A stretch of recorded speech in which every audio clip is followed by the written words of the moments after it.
quina és la pregunta del dia. Després dels moviments polítics dels últims dies, veieu més a prop votar el 9 de novembre. Els espectadors estan convocats a participar a través del telèfon i de les xarxes socials, però els convidats a l'entrevista ho poden fer aquí en directe. Senyor Espadaler, bon dia i bona hora. Hola, bon dia. Em permet que simplifiqui la pregunta que fem avui als espectadors i li pregunti si vostè votarà el 9 de novembre? Jo espero poder votar el 9 de novembre i fem tot allò que està al nostre abast per poder votar el 9 de novembre, és evident. Espera poder votar? Sí, espero poder votar amb les condicions que sempre ens hem donat, fent les coses, manllevo l'expressió del president, fent les coses ben fetes, que vol dir donant aquesta cobertura legal i fent les coses ben fetes, de manera que el que és substantiu, el resultat de la consulta tingui validesa i sigui, evidentment, gestionable. Això és el substantiu. Ho va dir moltes vegades al llarg del debat de política general, ho hem dit aquests darrers dies, la pregunta està formulada, la data està fixada, hi ha els impediments que hi ha alternatives i les hem d'exhaurir, evidentment, totes, però el substantiu és que la resposta sigui donada en condicions democràtiques, que tothom que hi té dret pugui expressar-la i que, per tant, això validi el resultat de la consulta. Per tant, no és gens senzill, ningú amaga les dificultats, em sembla que són evidents, el recurs, la suspensió cautelar, ara el govern ha presentat la sol·licitud d'aixecament del contenciós, no és gens senzill, però en qualsevol cas l'interès, la intenció compartida per forces polítiques tan distantes i tan distintes com des de la CUP, Iniciativa per Catalunya, Esquerra Republicana, Convergència i Unió, doncs anem a la una en aquest sentit de poder fer les coses ben fetes, que crec que és com s'han de fer i com els ha de fer, evidentment, un govern. A la sortida de la reunió de divendres, que va durar 7 hores, vostè hi era, la sensació era d'anar contra rellotge, senyor Espadaler. Jo no ho definiria estrictament anar contra rellotge. És cert que estem ja molt a la vora del 9 de novembre. És cert que a partir que s'han fet tots els tràmits legislatius des del Parlament i executius signant el decret, hi ha hagut la impugnació i, per tant, hem de trobar les vies per poder fer la consulta.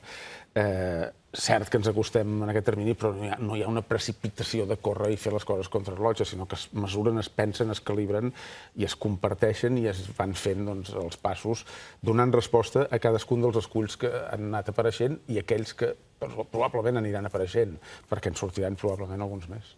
Ara hi tornarem, perquè m'agradaria també saber què n'opina del fet que un membre de la Comissió de Control hagi renunciat al seu càrrec, una Comissió de Control que s'ha reunit aquest cap de setmana. També m'agradaria saber si s'ha reunit convocada per la Generalitat o ho ha fet pel seu compte. Vostè en sap alguna cosa? No s'ha autogestionat, sinó que ha estat formalment convocada un cop ha estat nomenada, i jo respecte a la dimissió que s'ha conegut aquest dematí, o almenys jo l'he conegut aquest dematí, no puc més que manifestar el respecte. No coneixo quines són les raons que s'expliciten. Em consta que el senyor Brugués no ha fet cap pronunciament públic al respecte, raonant aquesta dimissió, que no puc fer més que, evidentment, respectar-la a l'espera de quines són les raons que l'han conduït a ell a fer aquesta decisió. Ara hi entrarem, perquè alguna cosa sí que ha escrit el senyor Brugué. Però, sobretot, vostè avui és aquí perquè hi va haver-hi Consell Extraordinari d'Unió Democràtica. Era una decisió que estava pendent de prendre. Senyor Espadaler, quina posició adoptava Unió davant la consulta i la doble pregunta del 9 de novembre? I finalment s'ha optat per un sí rotund a la primera pregunta, utilitzant les seves paraules ahir, i deixar-ho a criteri dels militants la segona. Va ser un debat que va ser llarg. Va ser un debat llarg. Nosaltres, en el moment mateix, el 12 de desembre del 2013, que el president i el resta de grups parlamentaris però consulta, vàrem decidir data i pregunta, ja llavors vam dir nosaltres, en el moment que el president de la Generalitat convoqui la consulta, doncs farem un Consell Nacional Extraordinari, que és el màxim òrgan que tenim, allò que en diem entre els congressos, per decidir quina és la nostra posició respecte, particularment la segona part de la pregunta, en el ben entès, i això és molt substantiu, que estem radicalment d'acord amb la necessitat de ser consultats, i ho dic perquè hem començat parlant precisament de si això es podrà fer efectiu o no. Per tant, estem aquí i tenim molt clar que hem de superar l'estat de les autonomies perquè ens porta en una via d'inanició. Per actuar la situació actual, tant des de la perspectiva de garantia de la qualitat dels serveis públics, aquesta casa i tots els altres, d'educació, de sanitat, estem en un infrafinançament estructural, amb una reiterada recentralització, i no cal que m'expressi més en tema de la llei Wert i de més. Per tant, tenim la necessitat acuciant, imperiosa, de superar tot el que és l'estat de les autonomies i de dotar-nos d'allò que la primera pregunta expressa com a estat propi. Per tant, aquí hi ha un sí en aquest sentit. Jo utilitzava el qualificatiu de rotund. I respecte a la segona part, escolti, aquest estat propi ha de ser independent o no? Miri, Unió Democràtica té una disparitat de criteris al seu sí, per bé que sí que té una aposta confederal que hi ha qui creu, i aquest és el debat que serenament vam fer al llarg d'ahir, i respectuosament entre totes les posicions, hi ha qui creu que només és assumible des de la prèvia independència i després confederar-se. Però aquests mateixos et diuen sí, però és que no tots els sí-sís aniran per la confederació, i és cert. Hi ha qui creu, escolta, el més raonable, ja que no podem començar de zero, de nou, doncs una situació és fer una reforma de la Constitució que faci allò que és substantiu, que és reconèixer Catalunya com a subjecte polític, que això no està en aquests moments reconegut. I hi ha qui supera, aquesta és la doctrina del partit, i hi ha qui, escolteu, potser en aquest moment el que toca, i vist el que hem vist, és optar pel sí obertament. Ahir vam fer una discussió serena, molt participada, escoltant-nos els uns i els altres, i vam acordar que tenim dues qüestions que en tot aquest ventall de possibilitats ens uneixen. Una, avançar cap a la plena sobirania del país, i això ho tenim en els nostres gens fundacionals des de l'any 31, i dues, fer-ho amb cohesió social. Aquest no ha estat mai un tema menor des de la perspectiva d'Unió.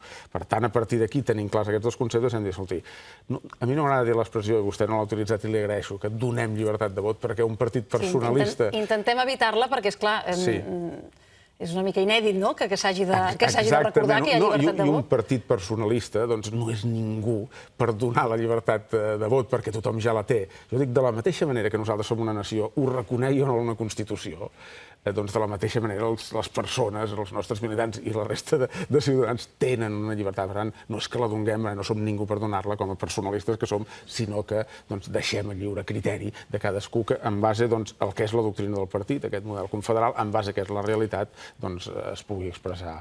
Vostès ahir ja van dir que per tant, no se sumarien a la campanya del sí-sí, on sí que hi ha Convergència Democràtica, a banda, òbviament, d'Esquerra, a l'ara és l'hora, però que els seus militants, de manera voluntària, ho poden fer? És evident. Nosaltres, si partim d'aquest acord polític que queda plasmat en aquest sentit, que diu sí a la consulta, sí, evidentment, a l'estat propi, i per les raons que abans expressava, doncs ho deixem a criteri de cadascú, no té sentit que optem per una campanya, com tampoc el tindria que optéssim per una campanya de signe contrari, si aquesta existís, seria bastant absurd. Altra cosa és que a tall individual, a títol personal, cadascú faci allò que creu en consciència, diguéssim, que ha de fer. Per tant, respectem, evidentment, les adhesions que hi puguin haver, que segur que hi seran per part de militants d'Unió Democràtica de Catalunya, però no ho seran en nom i representació d'Unió, sinó que ho seran a títol personal. Per tant, de càrrecs també, eh? És a dir, no només de militants de base, sinó podem veure aquests dies... Els militants, el fet que tinguin càrrecs és una qüestió circumstancial. El substantiu és la militància a Unió. Tant se val si són càrrecs com si són militants, allò que anomenem de base. Senyor Espadaler, com es fa la campanya pel sí-no? Li dic perquè, efectivament, és una opció que la pregunta dona, però que la realitat... Es fa fent campanya pel 9 de novembre.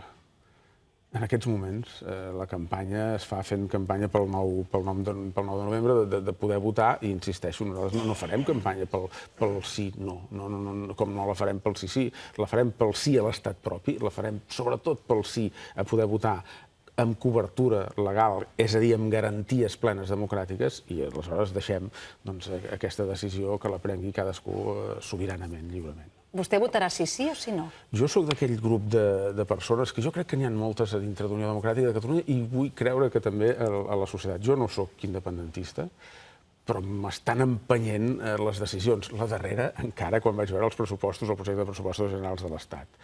Per tant, són d'aquelles persones que estan empenyuts davant la falta d'una alternativa. I amb la mateixa claredat li dic, també sóc d'aquestes persones que està disposat i predisposat a escoltar qualsevol alternativa que des del govern central es vulgui posar sobre la taula. Per tant, prendrà la decisió el 8 de novembre?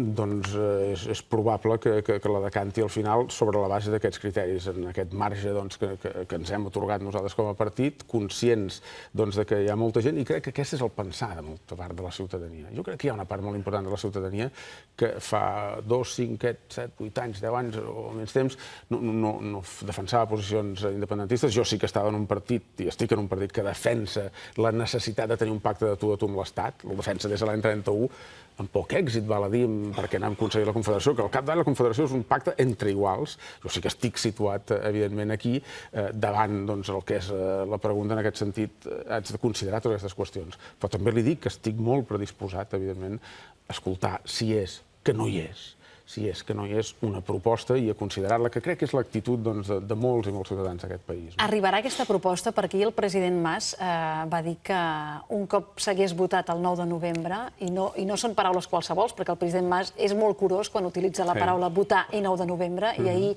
a ningú se li va escapar que ho va relacionar sense subterfugis, per entendre'ns, seria el moment del diàleg i que el govern espanyol escoltés el clam d'una bona part de la societat catalana. El president Mas és curós en aquestes expressions i amb tot. És una persona en aquest sentit extremadament pulcre, i jo ho celebro i ho comparteixo. És inevitable que hi hagi d'haver en un moment o altre el diàleg. La política és essencialment diàleg. Ningú ha plantejat que això sigui una declaració unilateral ni un cop de força. No, al capdavall tardarem més o tardarem menys. Això ho hem dit moltes vegades. Tot aquest contenciós no el resoldrem des del Constitucional a base de que 12 jutges unànimement o sense unanimitat diguin el que es pot fer i el que no es pot fer. Aquest és un contenciós polític. I la política no s'entén sense diàleg. La política en democràcia, evidentment, no s'entén sense diàleg. I, per tant, tardarem més o tardarem menys. El que sí serem és tremendament tossuts, cadascú amb el seu accent. Cadascú de la seva manera d'entendre la societat, cadascú amb el seu model social. Miri si en tinc jo de diferències, i perdoni que ho digui, i ell podria dir el mateix respecte a mi, amb el senyor David Fernández. I anem a la una, de moment, en voler fer les coses ben fetes, en voler ser consultats. En el ben entès que després cadascú té un model de societat diferent, però, en qualsevol cas, hem de ser capaços de donar-li sortida, jo crec que només pot ser des del diàleg. I per això és important sumar des de les diferències amb una voluntat que és la substantiva en aquests moments, més que mai, que és del poder votar, i des de la meva perspectiva, en aquest cas, Unió Democràtica de Catalunya, de fer-ho, evidentment, emparats en el marc de la legalitat, perquè això tingui validesa democràtica, perquè si no és en aquest sentit, doncs tot és molt més difícil. Per aquí és on trontolla aquest acord d'unitat que es va veure divendres a Palau, senyor Espadaler, pel pes que li dona cadascuna de les formacions a la importància de la legalitat, del marc de la legalitat vigent? Jo crec que tothom és conscient. Miri, els uns potser expressarem la paraula legalitat i d'altres potser se sentiran més còmodes amb un altre tipus d'expressió semblant a, no la legalitat, però sí les plenes garanties democràtiques.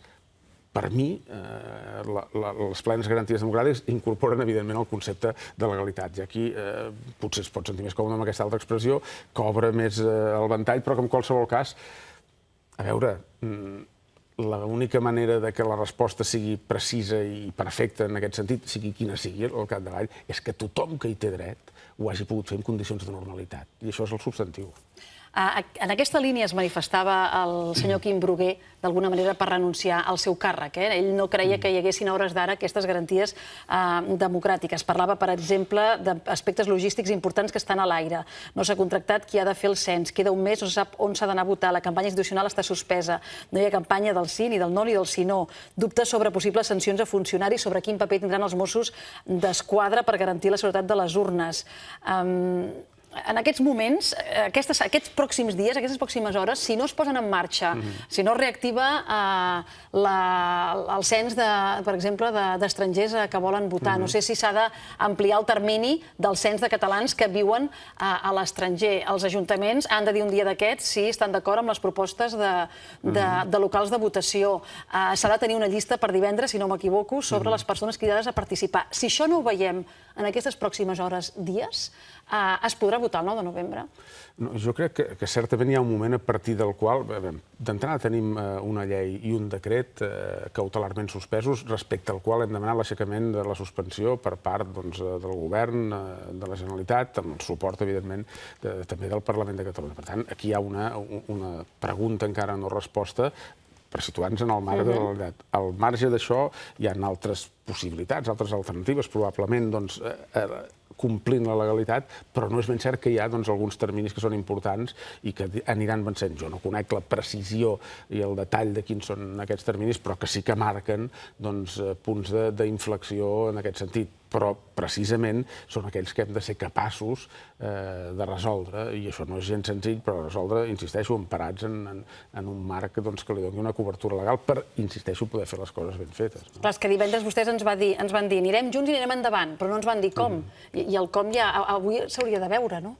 No, a veure, jo crec que s'ha de mantenir un punt també de reserva amb quines són l'àmbit de decisions que es va prendre i les alternatives que es varen analitzar. I crec que aquesta vegada tots plegats, i això és positiu, hem estat capaços de mantenir allò que ja sé que és molt molest a vegades per vostès, i ho entenc per una part de l'opinió pública. Escolti, aquí què és el substantiu d'una llarga reunió de divendres passat?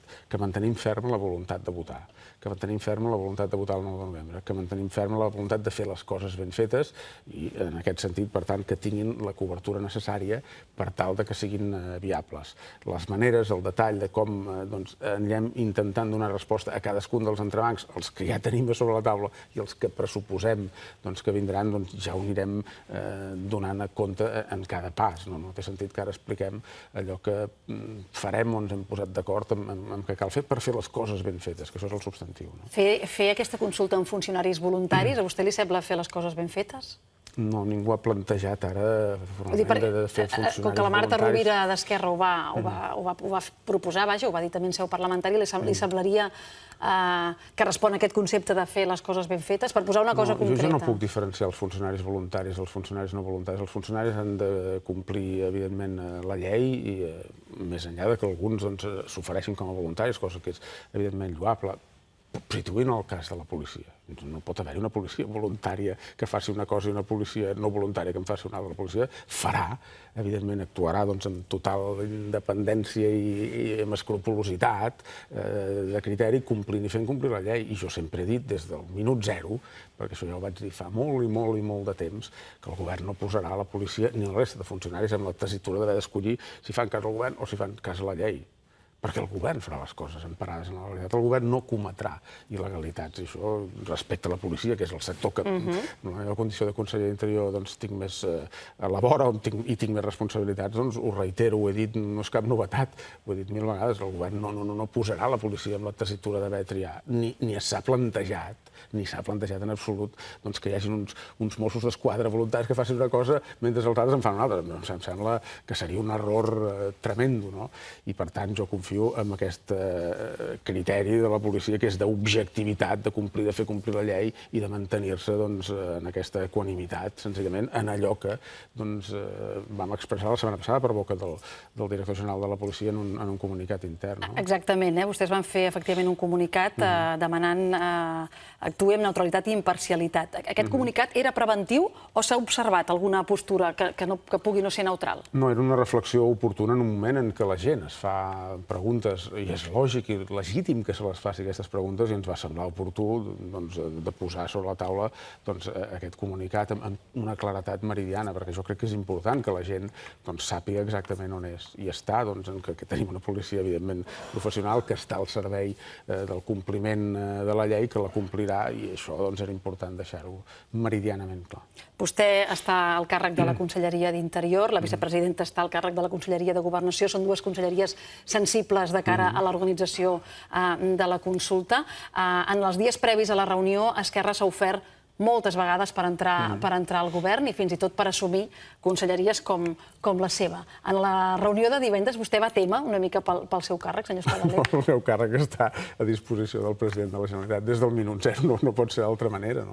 Per tant, no és una qüestió de tema o no tema. Aquest no és un tema sobre el que s'especulés, per entendre'ns, però en qualsevol cas, si ara em crida el president, escolta, Ramon, t'haig de substituir, escolti, les seves raons tindrà i les acataré amb total i absoluta normalitat, servidor i tots els altres membres del govern. Els governs són així, això s'ha de tenir clar, que són condicions transitòries. La de càrrec públic, la de conseller d'Interior, del que sigui, la de director general, són condicions transitòries. Les essencials són, des de la perspectiva política, almenys tal com ho veig jo, la militància en un partit i en uns moments estàs en un lloc, en d'altre fent un servei a una manera d'entendre la societat, a una manera un model social que tens, a una visió que tens de país. Això és el substantiu, l'altre és tot accidental. Li dic perquè escoltant-lo a vostè i escoltant també a la vicepresidenta... De totes maneres, si em permet, no hi ha molta gent que demani això de tenir la Conselleria d'Interior. No és d'aquelles que es reclamen més. Jo crec que n'hi ha, en aquest sentit, de més codiciades que pròpiament la d'Interior. Això un tall d'anècdota, no? No li consta que ningú l'hagi reclamat? No em consta, però en qualsevol cas és molt reclamable. És una conselleria realment atractiva. Li dic perquè, li deia, escoltant-lo vostè, escoltant a la vicepresidenta, algú pot pensar que Unió ha assumit el paper d'alguna manera de ser... Algú pensarà que és de posar aigua al vi, altres diran de recordar quines són les línies vermelles que no es poden, o que vostès creuen, al seu criteri, que no es poden traspassar a l'hora de preparar o de tirar endavant la consulta al Rodríguez. Té aquesta sensació? Algú la pot tenir, en qualsevol cas. A mi no m'angoixa en absolut, al contrari, no es tracta de posar aigua al vi. Aquest no ha estat mai l'esperit d'Unió Democràtica de Catalunya, però comparteixo amb altres conselleries i altres membres del govern i amb el govern en ple la necessitat i la voluntat de fer les coses ben fetes. Aquesta no és una dèria d'Unió, aquesta és una dèria del govern. Si algú ens veu els d'Unió, particularment per la circumstància aquesta, que ha estat casual, que una i altra conselleria tenen una mica més a veure i, per tant, subratllen més això, entenc que hi hagi aquesta perfecció i la veritat, doncs, em sembla raonable que hi sigui, però no és una dèria d'Unió, aquesta és una dèria del govern de Convergència i Unió, començant pel president Mas, amb aquesta expressió de fer les coses ben fetes i amb aquest rigor amb el que està liderant tot aquest procés realment complicat. Escolti'm, Esquerra Republicana portarà demà al Congrés dels Diputats una proposició no de llei perquè el govern espanyol retiri el recurs que ha presentat davant el Tribunal Constitucional i permeti la consulta del 9 de novembre. Això forma part de l'estratègia? Jo em faig una reflexió. S'imagina, en comptes d'Esquerra Republicana hi hagués posat Unió Democràtica de Catalunya o hagués posat el senyor Duran Lleida, demà portarà al Congrés dels Diputats una proposta en aquests termes. Probablement, doncs, escolti, ja tornen a sortir, estem d'acord amb el fons d'aquesta iniciativa, però aquesta és una iniciativa de la qual ens n'hem assabentat a través dels mitjans de comunicació. Jo no qüestiono el fons, perquè aquest és el fons del que ha fet el govern de la Generalitat, demanant la suspensió, l'aixecament d'aquesta suspensió, per tant, no discrepo del fons. Home, això en el fons no deixa de ser trencar la unitat de criteri. Ho podíem haver fet també tots conjuntament. I convido la gent a reflexionar si aquesta iniciativa l'hagués anunciat ahir el senyor Duran Lleida, a veure quina seria la reacció de tots els altres, començant per Esquerra. Per cert, hi ha algú que assenyala el silenci de Duran Lleida, justament, senyor Espadaler, també en el Consell d'ahir. El Duran Lleida està pensant més en aquest nou partit que sembla que presenta a finals de novembre que en la consulta? Que jo sàpiga no en presenta cap de nou partit. El que està treballant és des d'Unió, amb un moviment, amb una cosa que no té encara una definició precisa, però sí de repensar, de reflexionar respecte a la centralitat política d'aquest país, que està obert més enllà de les fronteres del que representem Unió Democràtica de Catalunya, que és la democràcia cristiana, per entendre's, a sensibilitats més socialdemòcrates o d'altre estil. Repensar això, per tant, no és fundació d'altre partit. No veu al final d'aquest recorregut un altre partit? No. En el projecte que... Jo no he entès mai, i amb les converses que he tingut amb ell, i m'hi dic que n'hi he tingut i moltes, per tant, soc testimoni del no silenci, perquè he parlat i molt, en cap moment s'ha plantejat com això s'hagués d'articular com un partit polític, sinó com el repensar un espai de centralitat que nosaltres, Unió Democràtica de Catalunya, som conscients que ens supera i nosaltres seguim tenint la voluntat de concertació amb Convergència Democràtica de Catalunya i si pot ser, a més a més, d'eixamplar aquest espai amb altres sensibilitats, millor que millor. Jo crec que és una mica el que toca. Hi ha reflexions a la nostra dreta i a la nostra esquerra, perquè les coses canvien, no només per la qüestió nacional, per coses molt més profundes. Les últimes eleccions europees ens dibuixen panorames prou complicats i diversos de governabilitat futura. Per tant, escolta, en tant que siguem capaços d'eixamplar aquest espai del centre, que és el que de veritat fa progressar i des del que es poden prendre decisions que facin progressar la societat, des de la nostra perspectiva, evidentment, doncs tot això benvingut sigui, però no és en contra de, ni és en substitució de, ni és per fer la guitza a ningú, sinó, escolti, pensem aquest espai com el podem eixamplar des d'allò que som. Vostès han pres la decisió del sí a la primera pregunta i el llibertat de vot o el criteri de militants, que hem convingut que ens agradava més, a la segona.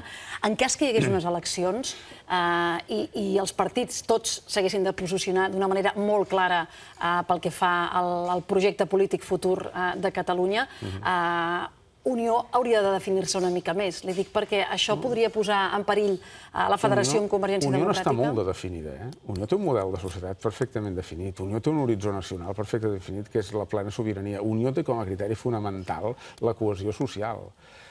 No és una indefinició. Jo deia, tant des del si del Consell, com crec que ho vaig dir després a la premsa, no ens hem amagat en la comoditat de la indefinició, sinó que hem optat per reafirmar els nostres valors, que són fonamentalment, entre d'altres, però aquests dos, cohesió social i avançar en la plena sobirania de Catalunya. I a partir d'aquí cadascú considerarà quina és la resposta més òptima, sense perdre de vista aquest nord, no és allò, escolti, faci cadascú el que li plagui. No, les nostres bases són aquestes i són les que posem en valor i és allò que donem, doncs, com a element de reflexió en els nostres militants, en el benentès que respectem quina sigui la conclusió de cadascú. Per tant, de definits n'estem i molt. Crec que si alguna cosa tenim és que estem perfectament definits. I en el cas d'unes eleccions on es proposi que els partits en un punt comú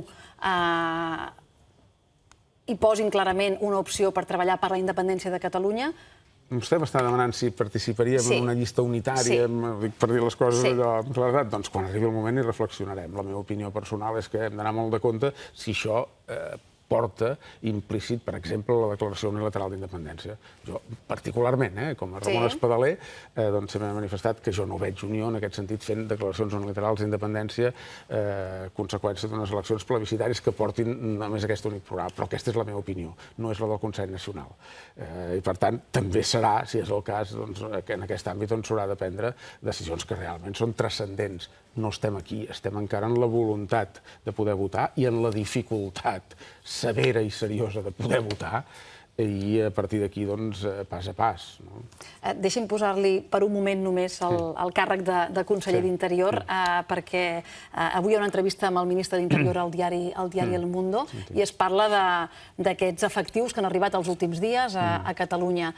Continuen vostès sense saber el motiu exacte pel qual han vingut? Alguna notificació? Nosaltres no hem demanat aquests efectius. No els hem demanat, no els vàrem demanar quan hi havia l'episodi de Can Vies i van aparèixer, no els vam demanar per l'11 de setembre i van aparèixer, no els hem demanat en aquests moments i ens consta que estan aquí. Nosaltres som capaços, i proves n'hem donat, de garantir allò que és responsabilitat nostra, que és la seguretat ciutadana i l'ordre públic. Nosaltres som policia integral i tenim la plena competència i l'exercim.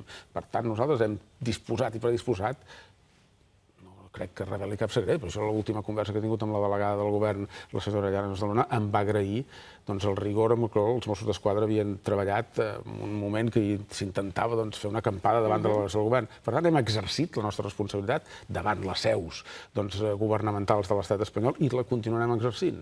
I davant de l'ordre públic i de tot allò que s'escaigui. Per tant, nosaltres, que no hem demanat aquesta sobrevinguda del cos nacional de policia, ens costa d'entendre-la, evidentment, però no em trobaran a mi fent una brega a través dels mitjans de comunicació i una batalla permanent dialèctica sobre això. Sí que li dic amb claredat, som conscients de quines són les nostres responsabilitats, les assumim i les executem tan bé com sabem.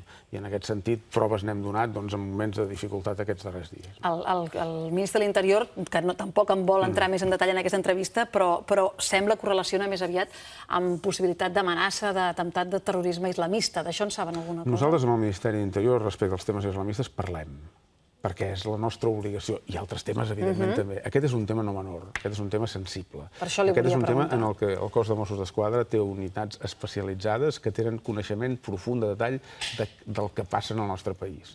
I allò que passa en el nostre país ho posem en comú amb el Ministeri de l'Interior, perquè no entenc altra manera de poder-ho fer. Perquè aquesta és una qüestió molt seriosa, en la que tampoc hem de fer un alarmisme sobredimensionat, però ens equivocaríem molt si diguéssim que això és anecdòtic, que a Catalunya no ens afecta el que afecta el nostre entorn europeu, tot el món i particularment el nostre entorn europeu. Per tant, en aquest sentit, si em demanen, escolti, i vostès parlen sobre aquests temes? Sí. I vostès es canvien informació respecte a això? Sí, i tant.